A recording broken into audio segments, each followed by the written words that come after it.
got one that can sing.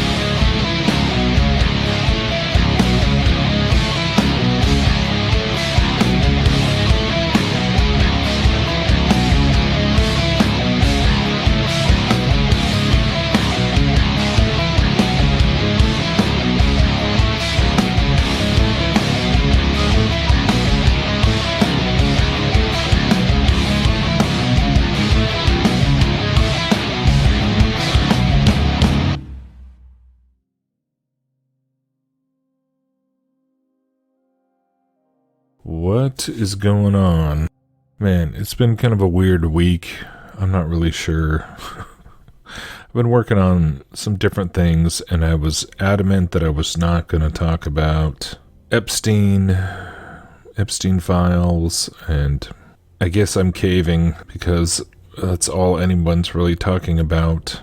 And then today I was thinking about it, going like, yeah, the fact that it is like the number one thing all over again, and Trump signing a bill to like release, I mean, the whole thing is so, in some ways, it's so stupid and obvious that, yeah, this is just part of the whole partisan illusion game, whatever you want to call it, the political bright shiny thing that we're all supposed to, you know, be talking about and staring at and arguing about, but more than that. And so I realize it's a distraction at best. But I was kind of reflecting on it today, and I'll go like, well, maybe it's more than that.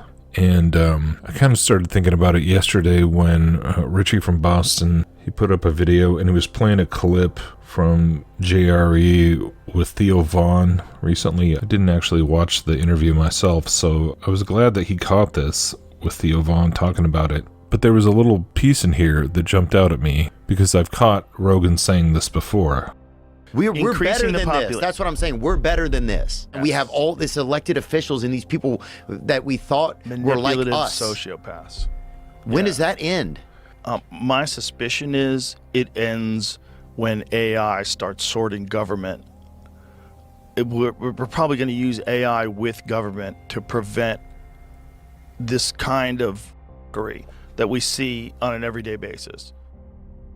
And so, you know, either he's really jazzed about this idea of AI taking over the government and genuinely believes that of his own accord, or this is like one of the main talking points that he's been coached into pointing to. And so that's kind of the theory or the premise, the hypothesis that I've been pondering, is the fact that there's so much, because, you know, at this point, it's crazy how, like, I've seen this theme of like the Eyes Wide Shut. Oh, Eyes Wide Shut is real.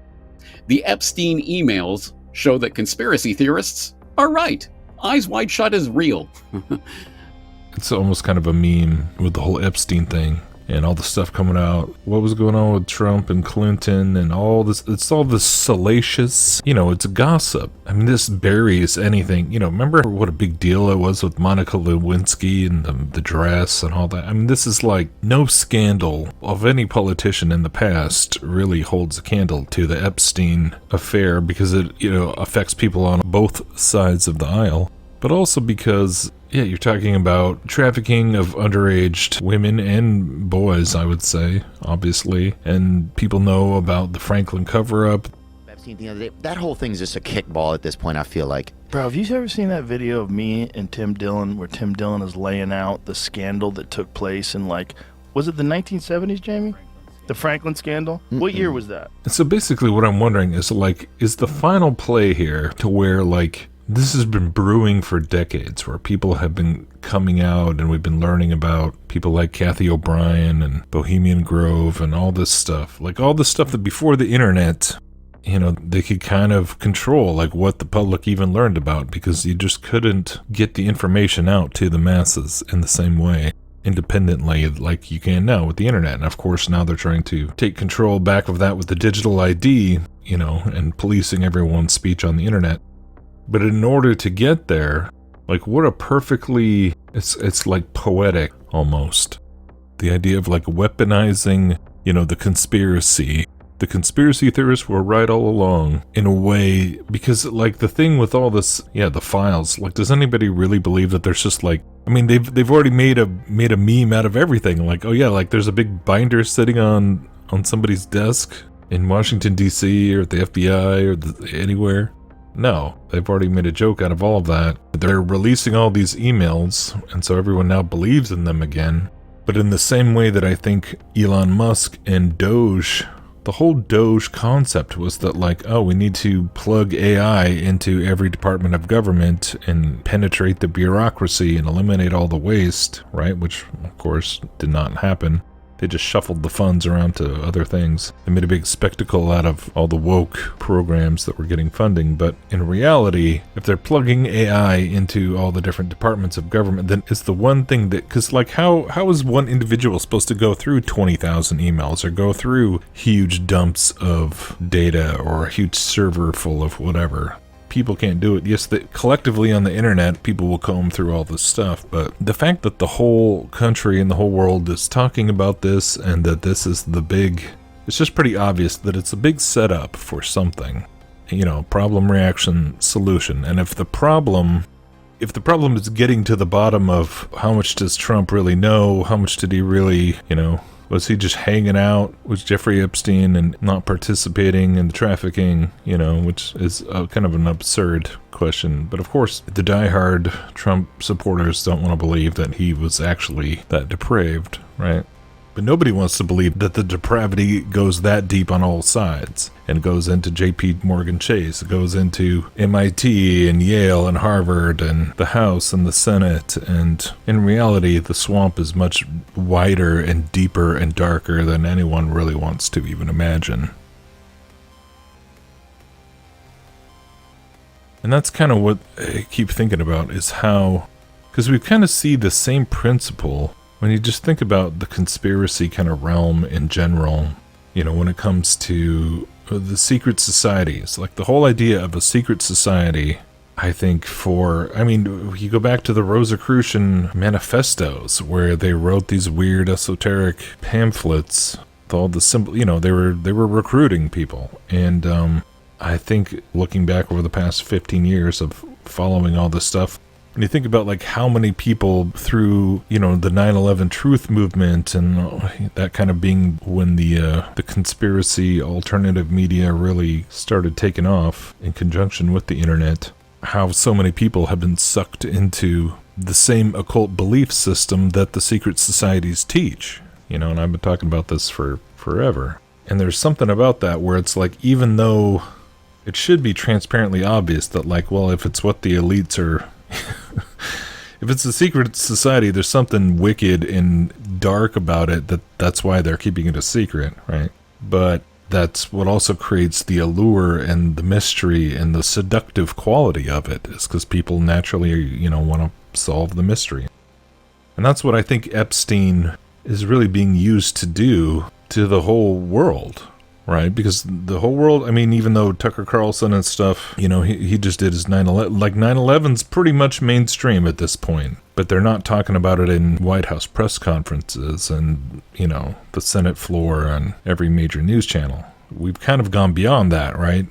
Even though they're all connected, because people connect them both to Israeli intelligence and Middle Eastern wars and all that stuff, right? So it's pretty amazing that Zionism is now being put right in the middle of the New World Order, controlled exposure, the controlled demolition, the controlled narrative of who's behind it all, whether it's from the banking system, and things are just speeding up. We are right on the cusp of this digital, reset. And that's really the end game, at least from an earthly government point of view. The true end game, of course, being spiritual and eternal, and Satan wanting to destroy faith in the one true God and the one true Messiah. And so the whole point of the economic stranglehold is leverage. Just like the whole idea of blackmail. It's just crazy how it's kind of like, in a weird way, it's like it's normalizing the idea of blackmail, and I think on a subconscious level almost, it reinforces within everyone's mind that like, oh yeah, we've all been surveilled for over 20 years probably. Like, what kind of file does the government have on every single one of us? And I'm not saying that that's even what is actually going to happen. Like, the new system is going to be like, well, we'll release your file to the world. I think it's, like I said, I think it's more of it's a subconscious kind of appeal to the sort of the guilt that everyone has, but knowing that like, we're all guilty before God, but then wanting to see somebody like Epstein go down, or wanting to see Trump go down, or wanting to see Clinton or Obama, or it's almost like, well, if we can sacrifice them to the digital gods, then maybe they'll be appeased and we can all just get on with our lives. And maybe AI governance is a good thing. I mean, Joe Rogan obviously thinks it's a good idea. And Elon Musk is still out there talking about how because of AI and humanoid robots, we're going to eliminate poverty. I mean, it's the most delusional transhumanist idiocy you could dream up. If you say like in the long term, where will things end up? Long term, I don't know what long term is. Maybe it's 10, 20 years, something like that. For me, that's long term. My prediction is that work will be optional. Optional. Optional. So We'll take that. yeah, I mean it'll be like playing sports or a video game or something like that. If you want to work, in the same way like you can go to the store and just buy some vegetables, or you could grow vegetables in your backyard. It's much harder to grow vegetables in your backyard, but some people still do it because they like growing vegetables. That will be what work is like, optional.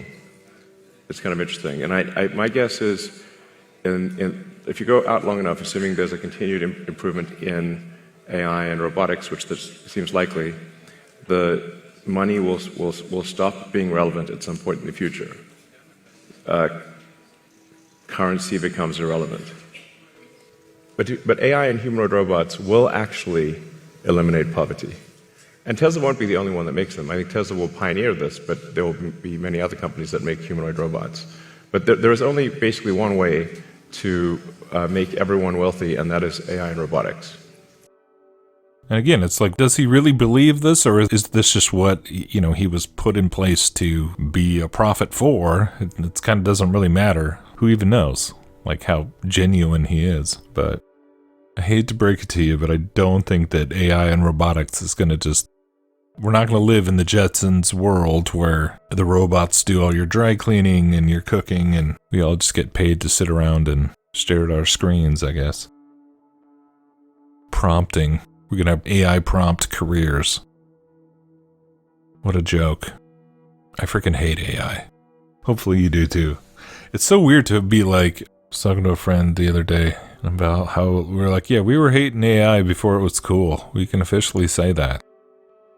We were hating on AI 10 years ago before it was even really here, and now it's here, and I definitely hate it. I hate everything about it. And there's things about AI that I never even imagined that you would hate.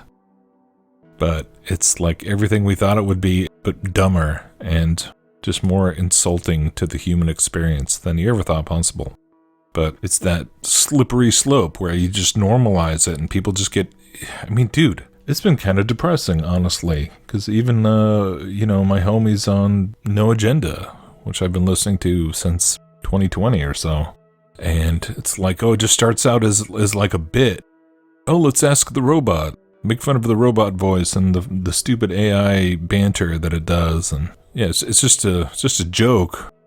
It's just an experiment. But then, once you're doing it like every show and every podcast, then it's like it's not a bit anymore. Now you're just teaching people to just ask the computer. Ask the AI. And oh yeah, we can use it for show art and end of show mixes and, why fight it? It's really disappointing, man. I mean, it's in the grand scheme of things, it's like, whatever, it's a podcast, but it's been hard to stomach lately because, yeah, it's like you got your cell phone in a drawer, but you're talking to the AI. Make that make sense to me. You gotta draw the line somewhere. If you can't even not talk to the computer, then how are you gonna deal with even more difficult choices that are right around the corner that, yeah. So, you know, I'm not trying to like shame anybody. It's not about like, okay, if you've been talking to the AI programs, the bots, that you've committed some unforgivable sin, or you need to stop. I'll just say that. Like, if you've been getting sucked down to that slippery slope and getting seduced by the convenience of it, that's how all this stuff has worked, right? That's how everything has been sold. Every component of our digital enslavement has been through convenience. But now I think, yeah, with Epstein, I don't know. It's just speculation, but because like what human can really get to the bottom of all this? Because I think it's convoluted on purpose. I think it's all been built up and just, it's, you know, oh, it was a Democrat hoax, and now then it wasn't even, you know, wasn't even real, and now it is real, and now the gaslighting has been off the charts. But I think that to that effect where it's like people just want to know. I mean, this has kind of been the MO with everything. Like America since Roswell, JFK, the files. Show us the files. Show us what's in Area 51. Show us. We want to know. You know, they've been cultivating this in the movies and in pop culture for decades. They've been doing that with like, you know, with the UFO topic, false flags, all of that stuff. But with the Epstein, it's like that final level. It's that eyes wide shut level that everyone's kind of horrified by, but at the same time, they're intrigued by it and they're curious. And the Diddy parties were part of that too. The whole Diddy thing was like, oh yeah, this is really... Everyone knows it's a thing now. But to what end is all this being exposed without actually anybody going to jail? I mean, supposedly Epstein died in prison, but I mean, supposedly Charlie Kirk died at the university, and yet there was like CGI chairs going through the table and all kinds of, you know, there's so much weird stuff that's like pinning it all on the Mossad or whatever. It's like, well, who created all that? Who created Israel and the Mossad? And that's the other thing about No Agenda that's weird with their North Sea Nexus theory is like, yeah, okay, it's just getting weird. It's almost like they're kind of recreating their own like QAnon kind of narratives where it's like everything is just Britain. The New World Order is Britain, and it's like, okay, well, which, yeah, I don't know. I'm not trying to just rant about No Agenda, but having listened to them for almost like 5 years now, pretty much every show, it's like, where did this come from? For whatever reason, they are definitely caught in the paradigm of they don't want to say anything against Zionism, because to criticize Zionism is Jew hate. I don't know if that's just a boomer thing, where they're coming from. So yeah, they do have an agenda. They say they're not. It's called No Agenda, but they believe that the Venezuelan drug boats are actually, it's about drugs going to Europe. It's like America versus the North Sea Nexus, America versus the Brits. It's just the weird, like, what are they talking about? So I don't know. I've been trying not to be disappointed, but because a lot of people listen to that podcast, and you know, it felt like they were going closer to really getting it on a bigger picture level. You know, they know a lot of stuff about a lot of things, but it's kind of like, yeah, can't see the forest for the trees at this point, and it's really getting really hard to listen to. So I don't know. I wasn't really meaning to rant about that, but it's been on my mind. And it's weird with all this hype about Epstein and release the files and really, it's like no one's really calling for, why did Steve Bannon do that like 12-hour interview with him like right before he got arrested? And like, that's just been memory hold. And what the heck was Steve Bannon doing even talking to Epstein, you know, talking about basically transhumanism? I mean, that would be an interesting, but all these people, dude, all these people are part of the same big club, and it's totally beyond nation states. I guess that's the thing that it's made me realize, is that like it's kind of no different than believing that the right and the left and the Republicans versus the Democrats is really a thing. Once you understand that these globalist, indoctrinated, you know, Luciferians, the satanic pedophiles don't believe in sovereign nations or in borders or countries or any of that. Like, they stopped a long time ago. And I don't know, maybe that's just what the Zionism, you know, are you loyal? Are you America first or are you Israel first? Well, that's a false dialectic. That's a false, like, they don't believe in either of those things. If they do believe in them, it's on some esoteric level that is not in the way that you or I think of countries. It's interesting to think of Zionism as just a different way of framing globalism.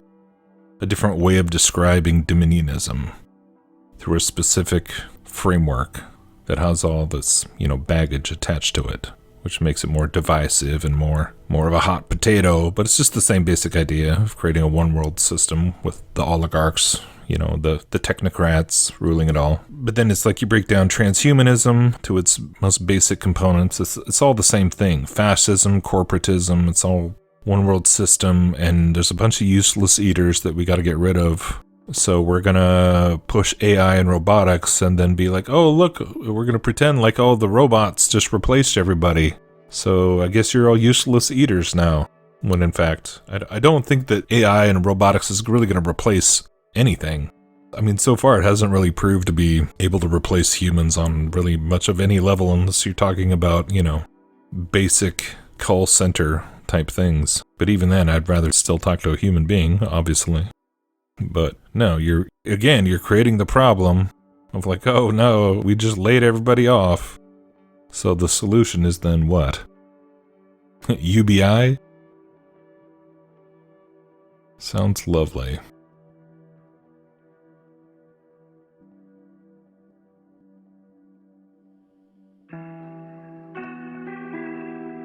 I mean, to be honest, I was just thinking, I just pulled my script from Eyes Wide Shut. I had a script that was from set, and I was reading it over the weekend, and I saw that it has this, I've known this for a long time, but I started really thinking about it over the weekend. It's missing a narration. It's missing a third-person narration that was originally in the movie. And that's because the movie was recut and changed after his death. And they will deny it. But as a student of Kubrick, I'm watching the movie and I'm like, oh, Kubrick wouldn't do that. Kubrick wouldn't do that either. Kubrick would have trimmed this scene. I didn't know they recut it after his death. Okay, so apparently I think they finished it. Well, that's the party line. That's their version. That's the party line. But I think that they changed the notes, the close-ups, the inserts of the notes. I think those are changed. It's missing a narration. It's definitely missing a narration. A third-person narration, like that scene where he sees the prostitute who's died. He's at the morgue and he's looking at her, and he's like leaning over her. It's a bed for narration. There's this whole thing. What they do instead, because they couldn't say that Kubrick finished the movie because they hadn't done the recording of the narrator yet, and so maybe they just kind of kludged it together. Except there's an entire thread that's kind of been squashed in that film, and that's the two men that are throughout the movie that are constantly in the background of the film, who eventually in the final shots of the film you see, like Tom Cruise and Nicole Kidman in that final scene in the toy store when she's looking at the Rosemary's Baby bassinet, which is totally Kubrick saying something, and they never take their eyes off their daughter until the moment they take their eyes off and the final line of the movie is coming up. You see those two guys walking off with the daughter. They're taking her away. They've given their daughter to the pedo cult. That's what's happened at the end of the movie. And there's an incident where when they first screened the movie in England, people who were outside, this is all secondhand, by the way. There were people who were outside of the theater who could hear inside of the theater Kubrick yelling at all the executives and saying, "It's my movie, you can't cut it. You can't fucking cut my film, blah, blah, blah, blah." Big argument going on. Then he dies like 4 days later. Oh, Jesus. So somebody went in and finished the movie, but I think when they finished the movie, they hid the film. The movie got changed into something else. And I would love to finish that film. Have you ever made an attempt? I've thought about it, and reading the script over the weekend, I started seriously thinking about it. Well, somebody should recut this, or somebody should. So it'd just be a matter of recutting it with narration? Well, yes and no. There's obviously missing. There would be missing footage now. Things have been removed. And is that accessible? No. Not unless you crack it open and there's no way anybody. Here's the thing. They would never. But hold on. Here's the thing. Now we have AI. Well, I know. That's you're one step ahead of me. I'm one step ahead. I've actually been experimenting a lot with AI.